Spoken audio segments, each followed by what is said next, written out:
పరిస్థితులు, అలాగని రోజులు ఏమైనా చెడ్డవా? పరిస్థితులు ఆ రకంగా దాపరించినప్పుడు అప్పుడు మనం బోరున ఏడ్చే పరిస్థితి వస్తుంది. అప్పుడు మనం ఎంత ఏడ్చినా, ఎంత రోధించినా, ఎంత దుఃఖపడినా పోవాల్సిన నష్టం పోయి ఉంటుంది కాబట్టి, నష్టపోయి ఉంటాం కాబట్టి తర్వాత చేయాల్సిందేమీ లేదు. కావున నేడు అనబడు సమయం ఉంటుండగానే, ఈ రోజు మాత్రమే మన చేతిలో ఉంది. ఉదయం లేచాము, మన పని మనం చేసుకున్నాము కాబట్టి ఈరోజు మాత్రమే మన చేతిలో ఉంది, కానీ రేపు మన చేతిలో లేదు. కాబట్టి ఈరోజు మాత్రమే మనం మారాలి. ఏం మారాలి? ఏ విషయంలో మారాలి అంటే, ఈ ఏలియా పోయి ఆయన దుప్పటిని ఎలీషా మీద వేసినప్పుడు ఎలీషా చేసిన పని ఏంటి అంటే, వెంటనే తన బంధుమిత్రులకు, అన్నదమ్ములకు, అక్కడ ఉన్న తల్లిదండ్రులకి భోజనం పెట్టి వెంటనే ఏలియా దగ్గరికి పోవటం జరిగింది.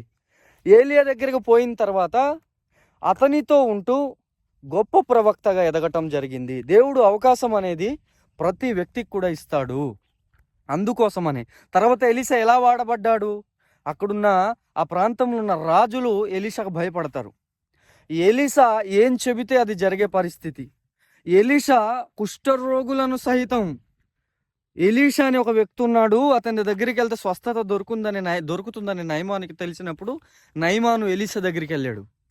అంటే దేవుడు అతనిని ఎంత చక్కగా వాడుకున్నాడో మనం అర్థం చేసుకుంటే, ఎప్పుడైతే మనకు అవకాశం దొరికింది, ఈరోజు అంటుండగానే ఉంది అన్నప్పుడు మనం దేవుని కొరకు, దేవుని పని కొరకు సహకరించడం, దేవుని పనిలో మనము ఆలోచన చేసి ముందుకెళ్ళినప్పుడు తప్పకుండా దేవుడు బహుబలంగా వాడుకుంటాడు. పేతురు వెంటనే సమస్తమును విడిచిపెట్టి యేసు ప్రభుని వెంబడించినట్టుగా మనం చూస్తాం.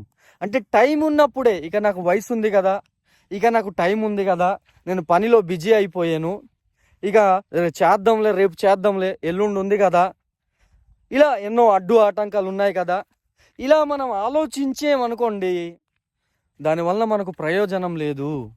మన టైం పోతుంది, మన బ్రతుకు అయిపోతుంది. తర్వాత ఓపిక లేనప్పుడు, సామర్థ్యం లేనప్పుడు మనం ఎంత ఏడ్చినా, ఎంత గొగ్గోలు పెట్టినా కూడా ఏమీ ప్రయోజనం ఉండదు. కావున నేడు అనబడు సమయం ఉంటుండగానే, ఈరోజు మాత్రమే నీది, రేపు నీది కాదు. రేపు ఏం సంభవిస్తుందో నీ చేతిలో లేదు.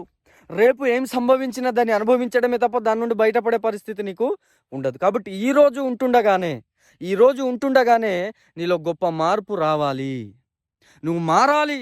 అందుకంటున్నాడు, నేడు అనబడే సమయం ఉంటుండగానే బుద్ధి తెచ్చుకో, మారు మనసు పొందు అనేది ఆ మాట యొక్క అర్థం. కాబట్టి ప్రభువుని యేసుక్రీస్తు నామమున నేను వేడుకునేది ఏంటంటే, అవకాశం ఉన్నప్పుడు మాత్రమే మనం సమయాన్ని వినియోగించుకోవాలి, అవకాశాన్ని వినియోగించుకోవాలి. ఇక నాకు టైం ఉంది కదా, నేను బిజీగా ఉన్నాను కదా, నాకు ఆటంకాలు ఉన్నాయి కదా, నేను తర్వాత చేద్దాంలే అనే నిర్లక్ష్యం. అందుకోసమని ఒక మంచి మాట ఉంటుంది.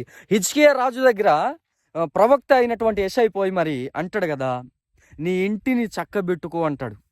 నీ ఇంటిని చక్కబెట్టుకో అంటే, ఇంతకు ముందు అతని ఇంటిని చక్కబెట్టుకోలేదేమో.